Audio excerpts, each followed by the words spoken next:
Kairos story. Kairos is not a magazine alone. Sunny Kokkapillil shares his experiences as one of the early managing editors of Kairos. Memories of his days in the magazine's Calicut office shine with a passion for evangelization and God's abundant grace. Sunny Kokkapillil was the associate editor of KAIROS Malayalam and is the author of several books. It was in 2000 that I took charge of the KAIROS magazine as managing editor, and I continued in that post till 2017. When I took over, there were only a few files and furniture consisting of a table and a couple of chairs in the office, while the circulation was merely a few hundreds. Then in October 2000, the magazine came out with a new look in content, size, and layout. Although it was published in full depth, all those who were working for KAIROS were filled with hope for its bright future. KAIROS was an outreach of JesusYouth to the common youth, a manifestation of their unquenchable thirst to proclaim Jesus. Publicity at the time was without today's social media reachability or network, yet the youth welcomed the magazine. For many years, the office space of KAIROS underwent constant shifting of locations. Finally, in 2006, the magazine settled into a rental space in JYIO, Calicut. The growth of Shalom magazine, the forerunner among Christian spiritual magazines, was mainly powered by Kokkapillil Retreat Center, the charismatic movement, and the strong prayer groups of seniors along with strong intercession. Moreover, they had a permanent office space. For KAIROS, with the limitations of the youth leaders busy with so many ministries and with their modest financial backgrounds, it was often a struggle to continue. The person in charge of finance often struggled to meet the press bills and other office expenses.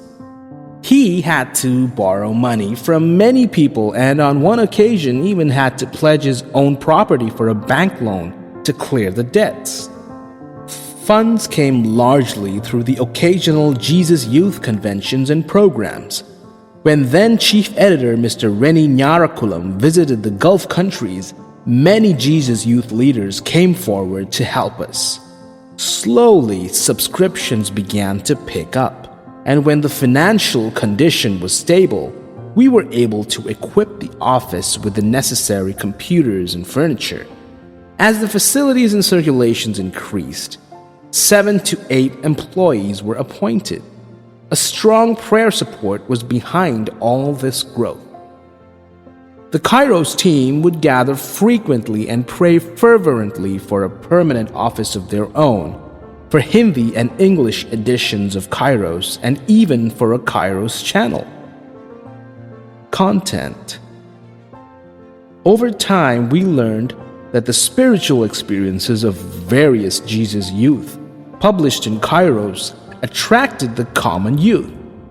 We were able to publish articles on the realities of human life, relatable to the readers. As a result, the magazine witnessed many young people rebuilding their lives with Jesus as the cornerstone.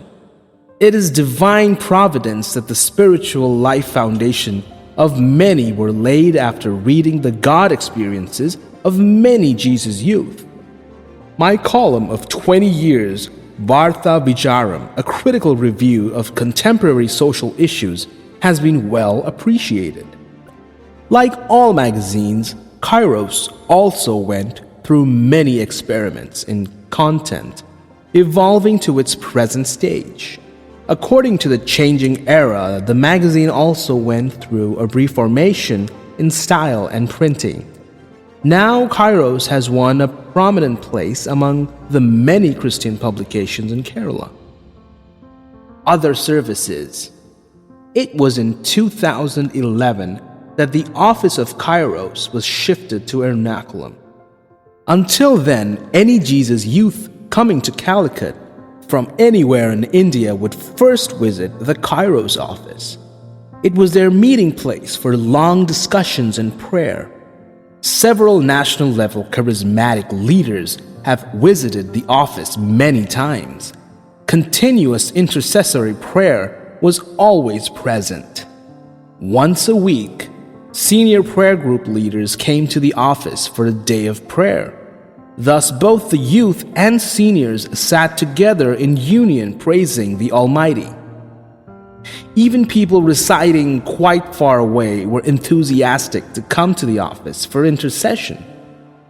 Every first Friday of the month, we held a Kairos night vigil in the MCBS chapel near the Kozhikode Medical College. We would receive a lot of prayer requests in the office to be prayed for during the night vigil, and many renowned preachers were invited to deliver a message during the night-long prayer sessions. Retreats and counseling. In the early years, the main office bearers of Kairos were people who were very much active in evangelization. Leaders like Chakochan Yavarlil, Elvis Koturan, Tommy Totumgal, Advocate K.J. Johnson, Rennie Joseph, and Babu Thundathil had been serving the JesusYouth movement through various ministries. Therefore, Kairos was able to conduct various retreats even outside Kerala. The members of Kairos were multi-talented people, and their gifts helped Kairos to grow in various ministries. People of all ages came to the office for prayer and counseling. The support of a lot of people was necessary for the packaging of the magazine every month. Initially, there was neither the plastic wrap used now nor the software to sort the post. When the newly printed magazine arrived at the office, it had to be folded, covered in a wrapper, stamped, pasted with the address slip, bundled postal region-wise and district-wise, and sealed, all in a routine sequence. Packaging day was like a festival. The entire Kairos team, the people who helped with intercession, and the campus youth would come together as one family.